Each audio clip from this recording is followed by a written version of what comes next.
দর্শক, রাজধানীর মানিক মে এভিনিউতে আছেন সহকর্মী আহমেদ সরোয়ার। সরাসরি যাচ্ছি সেখানে। সরোয়ার, মানিক মে এভিনিউতে কি লোকজন জড়ো হতে শুরু করেছে? সেখানকার সার্বিক পরিস্থিতি, আইন শৃঙ্খলা পরিস্থিতি আমাদেরকে জানাবেন। মানিক মে অ্যাভিনিউতে আসলে ভোর থেকেই জনগণের আসা শুরু হয়েছে। আপনি জানেন যে আজকে জাতীয় সংসদের দক্ষিণ প্লাজায় যে জানাজা হওয়ার কথা ছিল খালেদা জিয়ার, সেটি পরিবর্তন করে মানিক মে অ্যাভিনিউর এই সংসদের পশ্চিম প্রান্তে নেওয়া হয়েছে। এবং আমি যেটা দেখাই যে ওই যে এলইডিএস ডিসপ্লে আছে তারও পিছনে একদম পশ্চিম মাথায় নেওয়ার কথা হয়েছে। আপনি দেখতে পাচ্ছেন যে এরই মধ্যে আমরা যদি আপনাদেরকে একটু দেখাই, সেনাবাহিনী পুরো এলাকার নিরাপত্তা তল্লাশি চালাচ্ছে, র্যাব পুরো এলাকায় সংসদ ভবন এলাকায় নিরাপত্তা তল্লাশি চালাচ্ছে। এর মধ্যে যাবতীয় নিরাপত্তা ব্যবস্থা নেওয়া হয়েছে। এছাড়া সিটি কর্পোরেশনের পক্ষ থেকে পরিষ্কার পরিচ্ছন্নতা যা কিছু করা দরকার আছে সব কিছু কার্যক্রম চালাচ্ছে। আপনি জানেন যে বাদ জোহর খালেদা জিয়ার জানাজা অনুষ্ঠিত হবে, কিন্তু বাদ জোহর হলেও ঢাকার বাইরে থেকে অন্তত দূর দূরান্ত থেকে মানুষ কালকের সন্ধ্যার পর বিকেলের পরপরই আসলে রওনা দিয়েছে তার জানাজায় অংশ নেওয়ার জন্য।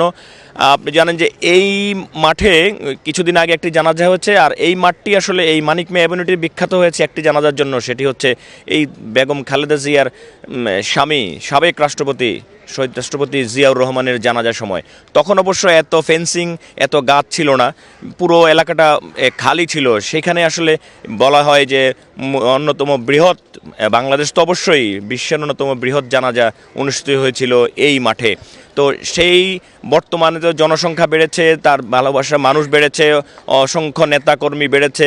আগে যখন জিয়াউর রহমান মারা গেছিলেন তখন দেশের জনগণ সংখ্যা ছিল হয়তো 7 কোটি কি 8 কোটি, এখন মানুষ 20 কোটি। আপনি বুঝতেই পারছেন যে কী পরিমাণ মানুষ বা কী পরিমাণ ভক্ত অনুরাগী দলের নেতাকর্মী এবং সাধারণ মানুষ এই জানাজায় অংশ নেবেন। সেই জন্য সরকারের পক্ষ থেকে সব ধরনের প্রস্তুতি এরই মধ্যে নেওয়া হয়েছে। আমরা সকালবেলা 7টার দিকে এসে দেখলাম যে ইস্পাহানি চক্ষু হাসপাতালে সেখান থেকে আসলে আমাদের গাড়িগুলো, মিডিয়ার গাড়ি পর্যন্ত ঢুকতে দেওয়া হয়নি। সাধারণের গাড়ি তো এইখানে কালকেই বলে দেওয়া হয়েছে এই রাস্তায় যান চলাচল সীমিত করা হবে। ফার্মগেট, কারণ বাজার থেকে ফার্মগেটের দিকে এই রাস্তায় সীমিত করা হবে। মানিক মে অ্যাভিনিউ পুরোটা বন্ধ করে দেওয়া হয়েছে কালকে রাতের থেকেই।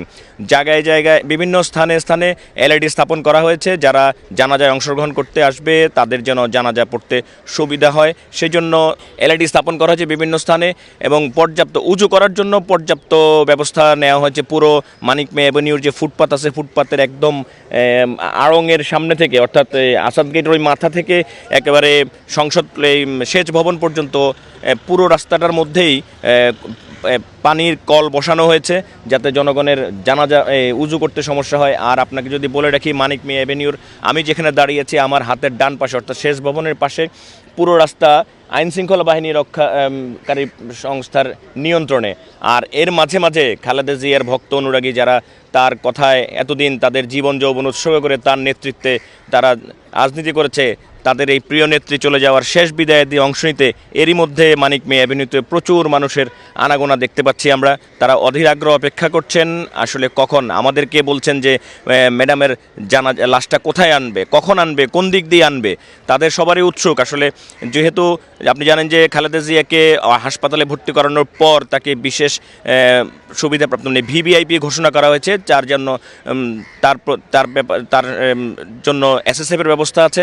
আর রাষ্ট্রীয়ভাবে যেহেতু তার দাফন কার্য সম্পন্ন হবে সেজন্য পুরোপুরি রাষ্ট্রের নিয়ন্ত্রণে তাকে আসলে দাফন করা হবে, এবং তার যে জানাজার স্থান এবং দাফন কার্য এটাতে আসলে নিয়ন্ত্রিত।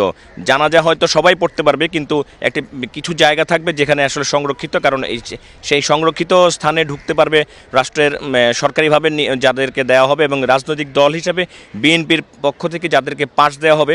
অল্প কিছু সংখ্যক নেতৃবৃন্দ সেই জানাজা এবং দাফন কার্যে অংশ নেবেন, এবং দাফনের সময় সরকারের পক্ষ থেকে বলা হয়েছে কোনো বাইরের মানুষ, যেহেতু তাকে রাষ্ট্রীয়ভাবে দাফন করা হবে, রাষ্ট্রীয় দাফন কাজে যে সংশ্লিষ্ট ব্যক্তিবর্গ বা সংশ্লিষ্ট সংস্থাগুলো আছে তারা ছাড়া কেউ যেন জিয়ার মাজারে, মানে যেখানে বেগম খালেদা জিয়াকে তার স্বামীর কবরের পাশে দাফন করা হবে সেখানে যেন কেউ না যায়, এবং আসলে সেখানে যাওয়াটাও সংরক্ষিত করা হয়েছে। যেহেতু রাষ্ট্রীয়ভাবে দাফন কার্য সম্পন্ন হবে, সেজন্য গণমাধ্যমের উপস্থিতিও নিয়ন্ত্রিত করা হয়েছে।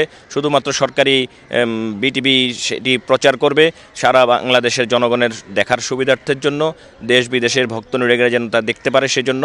আর এই জন্য জিয়ার মাজার যেটা আছে, সে জিয়া উদ্যানের চারপাশের এলাকাটাই আসলে একদম সংরক্ষিত করা হয়েছে। সেখানে এখন পর্যন্ত কোনো লোকজনকে ঢুকতে দেওয়া হচ্ছে না বা ঢুকতে দেওয়া হবে না জানাজা শেষ না হওয়া পর্যন্ত।